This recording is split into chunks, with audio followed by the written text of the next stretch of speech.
एकदा अवश्य भेट द्या स्वराज्य हॉटेल DK स्टॉप मालेगाव। नमस्कार, मी अरमान पठाण। आपण बघत आहात शार्प न्यूज। आपलं शहर, आपलं गाव, आपली बातमी आपल्यापर्यंत पोहोचवण्यासाठी शार्प न्यूजची टीम नेहमीच कार्य करत असते।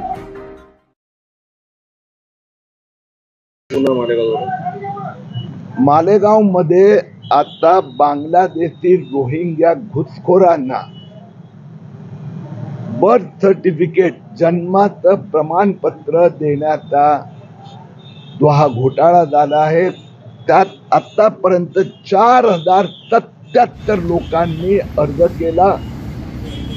तहसीलदारांनी यापैकी फक्त 1 ते 3 अर्ज नाकारले आहे।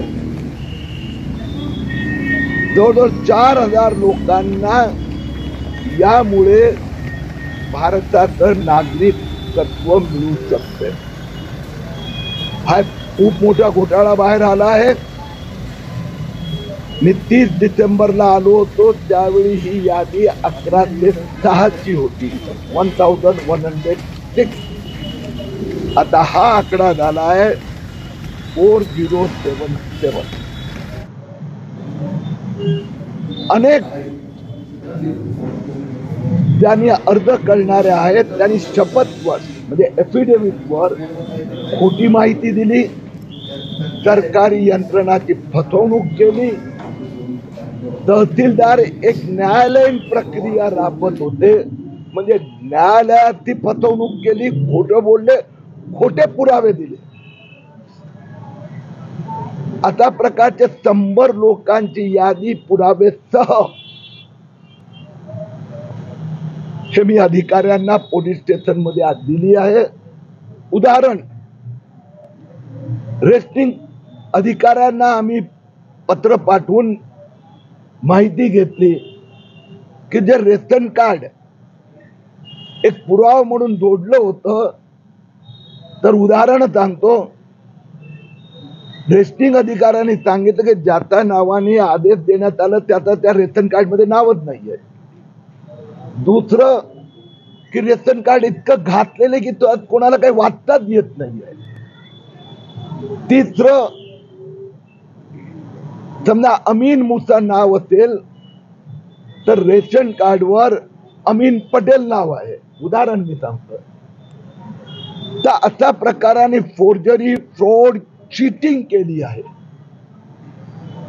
सरकारी यंत्रणाची फसवणूक आणि सरकारमधील काही अधिकारी ही यात इन्व्हॉल्व आहे।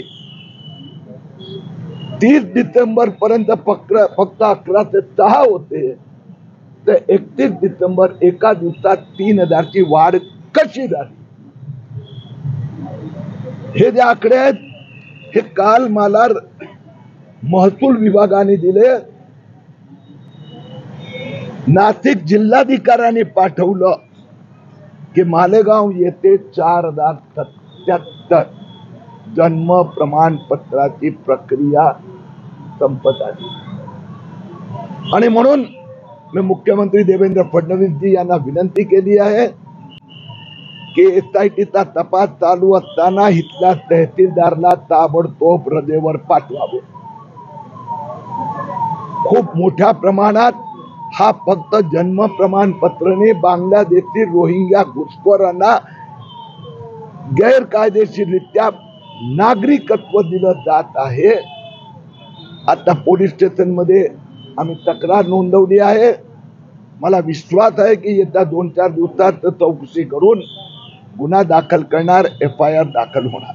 इथले जे धुळ्याचे खासदार आहेत शोभा बच्छाव यांनी मागच्या वेळेस मालेगाव शहरामध्ये सांगितलं की मालेगाव शहराची, मालेगावची बदनामी करण्याचं कट भाजपकडनं केलं होतं, त्याचं काम किरीट सोमय्या आणि नितेश राणे करतात।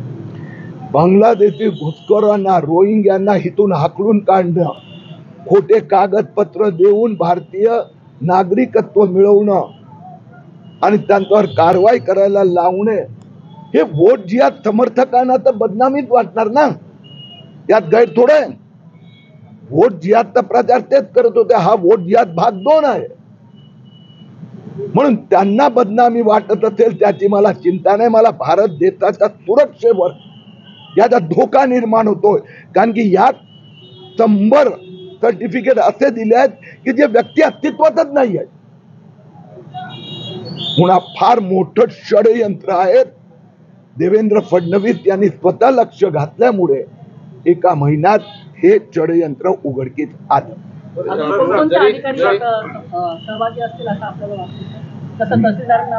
मी जे आपल्याला माहिती दिली हे मला त्या अधिकृत चर्चा झाली, बातचीत झाली, माहिती अधिकाराखाली किंवा सरकार कडून उत्तरं आली तर ते मी तुम्हाला सांगितलं की गेल्या तुमच्या समोर होतो मी 30 डिसेंबर 2024 ला 11 ते 6 मला रजिस्टर दाखवलं.